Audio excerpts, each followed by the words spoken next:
పాట వినకపోతే నిద్ర పట్టదు. మీరు పాట వినాలంటే నేను పాడినా ఏంటి? ఏమిటి నువ్వు పాటలు పాడతావా? ఏంటండి మరీ అంత తేలిక తీసేశారు? మా ఆశ్రమంలో ఫంక్షన్లు జరుగుతున్నప్పుడు పెద్ద పెద్ద వాళ్ళు వచ్చినప్పుడు నా చేతే పాటలు పాడించేవారు. పాటలు పాడుతున్నప్పుడు ఒకటే చప్పట్లు చప్పట్లు కొట్టే కొద్దీ నేను పాడేదాన్ని. మరి ఇన్ని రోజులు నాకు ఎందుకు చెప్పలేదు డార్లింగ్? ఏదో ఒకటి వదులు. తలుపులు ముయ్యండి. ఏ ఎవరిని వింటారనా? కాదండి, నా పాట మీరు తప్ప మీరు ఎవ్వరూ వినకూడదు. నా పాట మీకే అంకితం. ఓ ఏం కొట్టేవి నచ్చలక వస్తానుండు. నీ పాట నాకే అంకితం. ఓకే ఏది పాడు.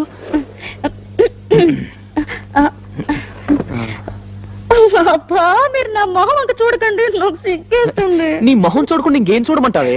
మీరు వెనక్కి తిరగండి. నా దగ్గర ఎందుకు సిగ్గు? మీరు వెనక్కి తిరుగుతాను, నా పాడతాను. ఓకే ఓకే ఓకే నా వీపు చూసి పాడు. ఆహా